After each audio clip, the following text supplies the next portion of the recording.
Hi, this is Amy, naturopath and master herbalist, and today I'm going to talk to you about fevers.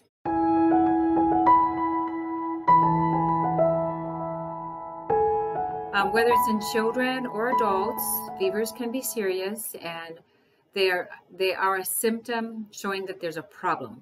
So we do want to address it.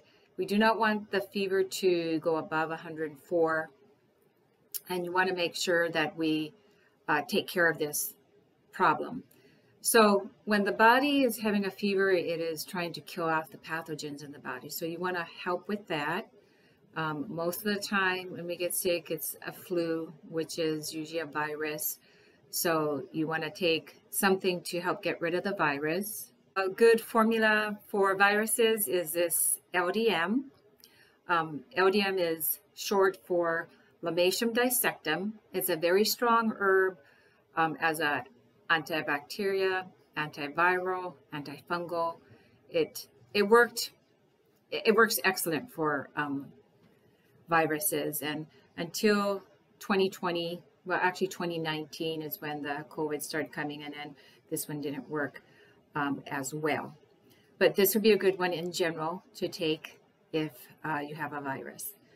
Then another very good one, if you are running a fever or your child is running a fever, is this fever formula that we make.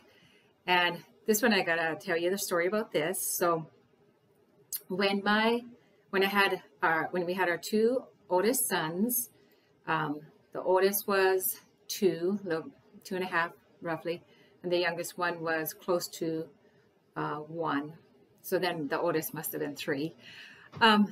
But it was a really bad flu, influenza that year, and they both got it, and they got a terrible high fever, 104, over and over for several days. The only thing anybody could tell me is give them Tylenol, and I didn't want to, but that's all I knew to do. So I gave him some Tylenol. And then the other would be I'd put him in a bathtub that was cool and help reduce the fever, and that helped as well. But at that time, I determined I don't ever want to have to do this again. This is not good. I don't want to give my sons Tylenol for a fever. And so then I started looking up and studying the herbs, and I put together this fever formula. These are all herbs that help fevers. So let me read them off to you. Catnip, yarrow, flower and leaf, chamomile, feverfew, boneset, furacea root, sage leaf, and lobelia. So this is an excellent formula.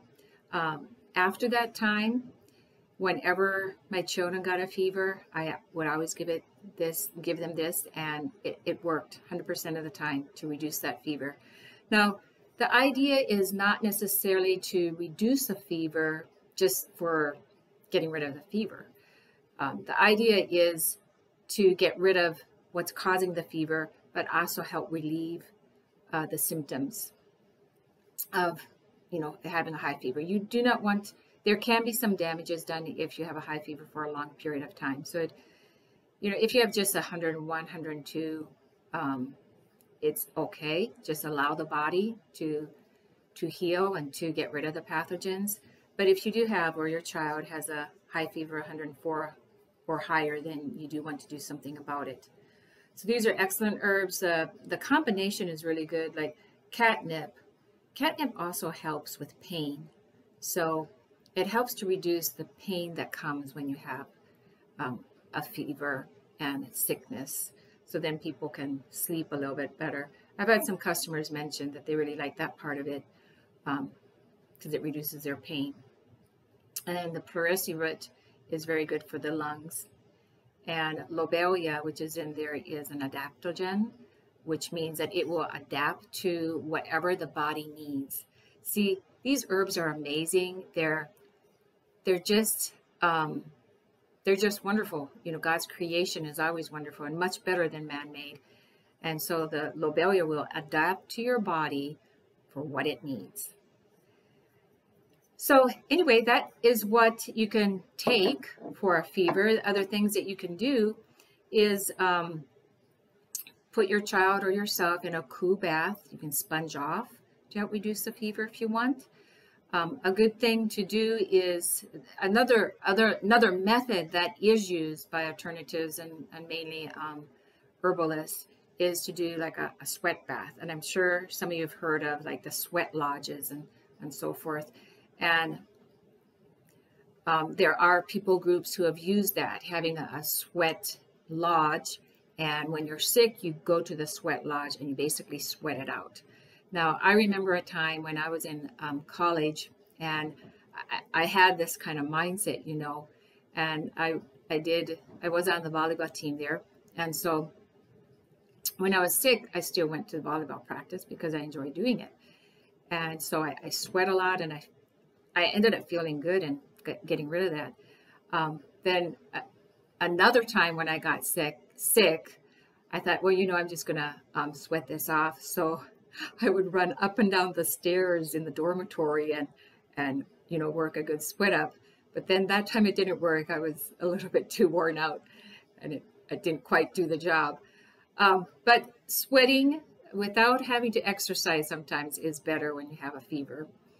So at those times you want to take diaphoretic herbs. Diaphoretic are herbs that help you to sweat. So some of these are like chamomile, sage, thyme, yarrow is another good one, and there's quite a good amount. So in the fever formula there are some diaphoretic herbs. So that's another added bonus. You can as well, some people also recommend doing like a bath. So you go in, you make sure to drink a bunch of these diaphoretic herbs, and then you take a hot bath. You can add like some ginger or cayenne in the bath and then soak in that, and that'll open up the pores and then help you to sweat these toxins out. So these are a few things. I wouldn't do it with a young child. It's more for teenagers and above where the sweat glands have developed, and that can be helpful. Well, I hope this has been helpful, and we'll talk to you again.